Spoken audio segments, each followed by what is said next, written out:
During COVID-19, customers are nervous. They're going through a range of emotions just like everyone is. The world is changing rapidly. What they feel safe and unsafe about is changing almost every day.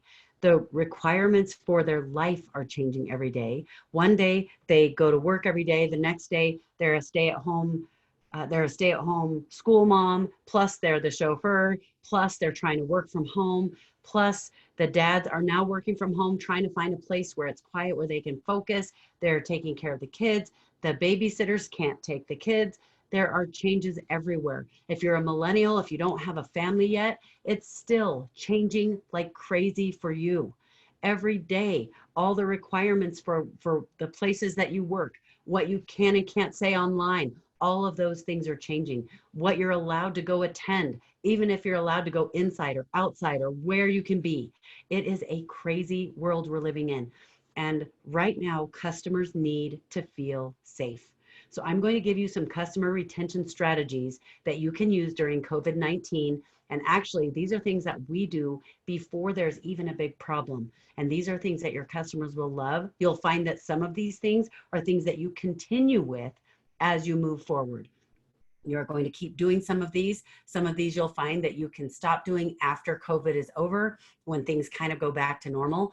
But first, I want to go through what is the customer retention formula. There's a formula, and don't worry, it's not complicated, but there are a few things that you need to understand in order to realize how that formula works. Number one, there's CE. CE is the number of customers at the end of a period, whatever period you are tracking, whether it's at the end of a week, the end of a month, the end of a year. CE is customers at the end of that period. CN is numbers of new customers acquired during that period. And CS is number of customers at the start of the period. So in the equation, it's just standard to calculate this equation, and this is how it works. Your customer retention rate equals CE, customers at the end, minus the number of new customers required, or the number of new customers that you attained, and it's divided by CS, the number of customers at the start of the period. Then you times that times 100. Okay, it's standard to calculate this both quarterly, annually, or however your business is required to calculate it. Sometimes we're calculating this daily if we're doing some online marketing and trying to figure out which ones are working, if we're split testing.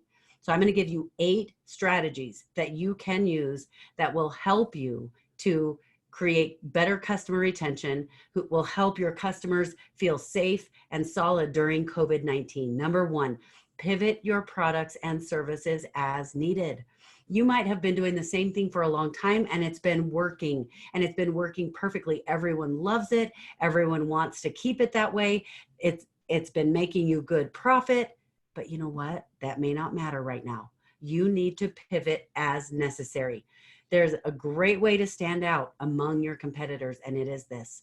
While this time is happening, don't treat it like you're just going to do a few minor tweaks, because that's all that's necessary.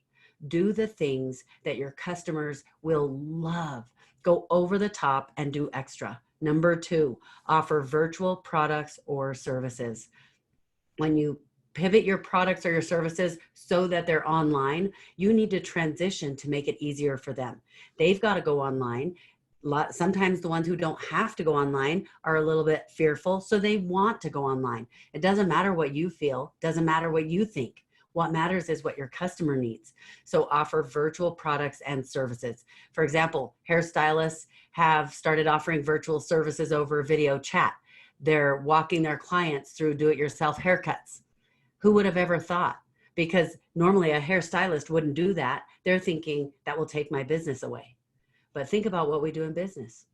The more I teach you how to do your business, I could have the mindset that that's going to make you not need me anymore. But what we're finding, that you guys, we break the rules. We're not doing it that old way.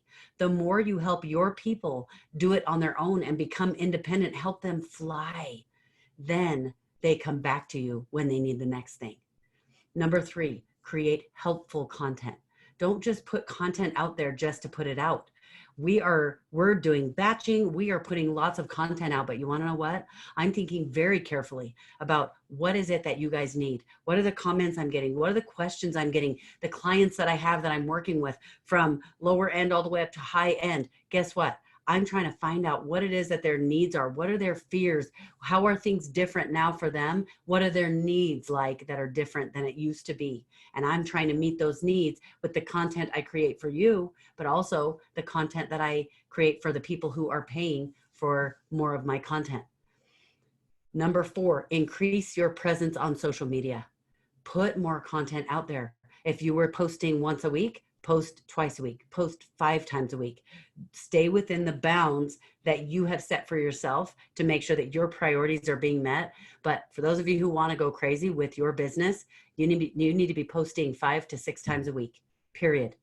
And make sure that it's valuable content that they absolutely can use to help themselves in their business, in whatever the target niche is that you work in. Number 5, add a personal touch. A lot of people think they're adding a personal touch right now because COVID is going on. And what's happening is they're thinking, oh no, how do we work with our customers differently? Just because you are pivoting to take care of the way things are during COVID-19, that doesn't mean it's a personal touch. A personal touch is when you go the extra mile. You add the handwritten note. You do the things, add the steps that will help them feel cared about. Number 6, incentivize purchases. There are so many ways we can incentivize purchases. Maybe you haven't had to utilize as many. Maybe you've been able to be more laid back about that. But you can incentivize returning customers through a lot of different ways. You can do free gifts, gift cards, trials, or discounts. The way we do discounts is not by lowering the price. We make it a discount, quote, by adding more value. We add more value. So the price is the same, but you know what? Because you're having a hard time right now during COVID, normally this is what our package is and this is what it costs. But for right now, we're adding two whole trainings. One is all about how to navigate your business through this COVID crisis. Do you see what that looks like? I'm adding things that are exactly what they need. And they're thinking, okay, I can move forward. Number 7, use contests to increase the customer feedback, to increase engagement, to increase purchases. You want to get people engaged, but it's not just getting them engaged, because that's kind of what's in it for me. What's in it for them during the engagement? They're feeling connected. They get to be a part of something special. They get to feel like they're not alone. And that is a struggle that a lot of people are having right now. And number 8, ask your customers about their experience and then adjust based on what they tell you.